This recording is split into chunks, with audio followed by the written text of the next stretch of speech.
보유세 관련돼서 제가 인터뷰 한번 한 적 있죠. 김현정의 뉴스쇼. 오, 예, 네, 대차게 욕을 먹었습니다.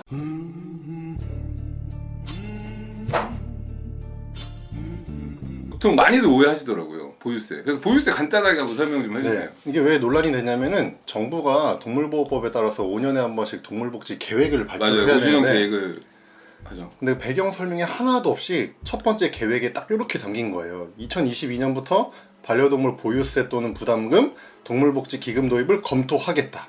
다른 설명이 없이 이렇게만 그렇죠. 딱 나가니까 사람들이 이제 2022년부터 동물 키우면 세금 내야 되냐 이렇게 해서 이제 난리가 난 거죠. 근데 저는 일단 이 보유세라는 단어부터가 별로 마음에 안 든다고 맞아요. 얘기했거든요. 보유라는 거는 물건이라는 느낌을 많이 주잖아요. 그렇기 때문에 내가 자동차 보유하고 있다. 그쵸, 약간 이런, 재산세 같은. 그렇죠. 약간 이런 느낌이지. 맞아요. 뭐 반려동물 뭐 입양세 아니면 뭐 돌봄세, 맞아요. 돌봄세금 이런 것들이라면 차라리 이름이 나는데 명칭부터 일단은 좀 잘못했습니다. 잘못했죠. 맞아요. 그래서 이제 많은 분들이 제안 주셨는데 세금의 세자를 좀 빼고 뭐 음. 케어 부담금 아니면 뭐 반려동물 돌봄 비용 뭐 이런 식으로 바꿔보자 일단 이런 얘기 나왔고 이게 난리가 나니까 그제서야 이제 정부에서 왜 이런 걸 계획에 담았는지 배경 설명을 했어요. 들어보면은 좀 이해는 돼요 사실은. 맞아요. 동물복지 예산이 2015년에는 14억 9천만 원이었는데 2019년에 135억 9천만 원. 4년 만에 9배가 늘었거든요. 그렇죠. 이게 다 세금이잖아요. 그럼 지자체 유기동물 관리 예산이 2016년 114억 7천만 원에서 2년 만에 200억 4천만 원, 75% 늘어났고요. 우리 이제 길고양이 TNR 사업하잖아요. 이것도 2018년에 한 68억 정도를 썼는데 네, 맞아요. 이게 전년 대비 41.5% 증가했으니까 사실은 동물 관련해서 세금이 많이 들어가고 있고 동물 안 키우시는 분들은 난 동물도 안 키우는데 왜 내 세금을 줬다 쓰냐 이제 이런 그죠. 얘기를 하고 그게 있죠. 포인트예요. 이게 왜냐면 비반려인 분들이 이거를 반대했단 말이에요. 그 보유세를 반대했는데 오히려 그들은 찬성을 해야 되는 입장인 거죠.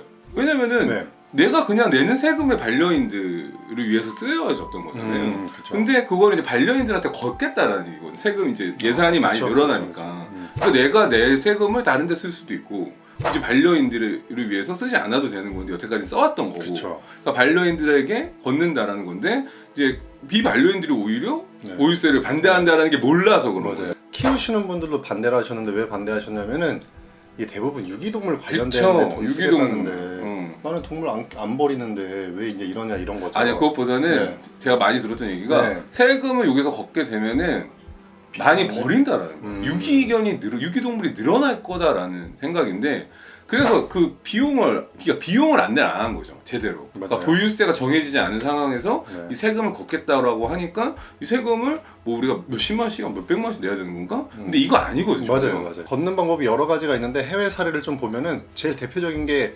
동물 등록을 이렇게 매년 갱신을 하는데 그때 몇만 원 정도 내는 거거든요. 맞아요. 많이 내봤자 10몇만 원 정도. 네. 그러니까 사실은 그렇게 큰 부담이라고는 볼 수 없는데. 싱가포르 같은 경우가 네. 싱가포르 찾아보니까 싱가포르는 중성화를 했냐 안 했냐 맞아요. 구분이 있더라고요. 중성화를 안 한 더 친구는 비싸. 그렇죠. 안 한 친구는 연간 한 5만 원대. 네. 연간입니다, 여러분 연간. 그다음에 중성화를 한 친구는 한 반려동물은 14,000원 정도. 연간. 그러니까 한 달에 1,000원 정도 내는 거죠. 이런 건데 이게 비용 때문에 반려동물을 유기한다? 난 논리가 이해가 안 가. 아 진짜요? 맞아요. 아니 10,000원, 20,000원을 못 내서 내가 반려동물 유기를 할 사람들은 그냥 원래부터 유기를 할 사람이지 세금 때문에 유기를 한다라는 거는 저는 여러분 스타벅스 2번 안 가면 돼요. 스타벅스. 그러면 되는 부분이라 어려워요. 맞습니다. 근데 또 이제 펫샵이나 이런 산업계 종사하시는 분들은 세금이 있으면 이제 덜 키울 거다. 산업계가 힘들어질 거다. 이렇게 걱정하시는 와, 분들도 근데 있죠. 저 모르겠어요. 저는 이게 큰 돈이면 정말 큰 음. 돈이면은 크게 세금을 걷겠다라고 상관없는데 이게 5만 원 정도로 아마 책정이 될 가능성이 상당히 높잖아요. 왜냐면 오스트리아도 그렇고 독일 같은 경우도 보통 8만 원에서 10만 원대 초반 연간, 네. 그러니까 한 달에 10,000원 꼴이죠. 네. 저는 그런 입장도 있거든요. 반려인들이 세금을 내면은 내가 여기 공원에다 의자 만들고 니네 이거 하는데도 내 세금을 썼기 때문에 그런 데 쓸 거 아니에요, 세금을? 그럼 나도 이 사회에 이바지하는 게 있으니까 나도 떳떳이 산책하는데 뭐라 하지 마. 왜 개 데리고 다니면 뭐라 하지 마. 고양이 울음소리 하는데 뭐라 하지 마. 이 명분이 생긴다. 당당하게 나도 할 수 있죠.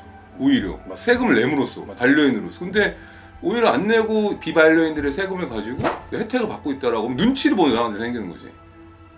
맞아요. 근데 저는 약간 걱정되는 거는 지금 가뜩이나 지금도 1년에 뭐 12만 마리씩 버려지고 있잖아요. 지금도. 맞아요. 1년 연간 12만 마리. 그러니까 우리 의식 수준이 그렇게 높지 않은데 세금을 걷게 하면 약간 초반에 버려질 것 같기도 해요. 개인적으로는 이제 그런 게 걱정되긴 하는데, 근데 키우시는 분들도 지금 말한 것처럼 이걸 꼭 유기동물한테만 돈을 쓰겠다는 게 아니라 지금 강아지 놀이터도 만들고 맞아. 있죠. 동물복지 지원센터도 만들죠. 뭐 동물 교육센터도 만들죠. 맞아요. 여러 가지 시설을 만들고 있기 때문에 꼭 유기동물을 위해서만 쓰는 건 아니에요. 그래서 세금을 내므로써 더 당당하게 관련 서비스나 시설을 네. 요구할 수도 있거든요. 네, 맞아요.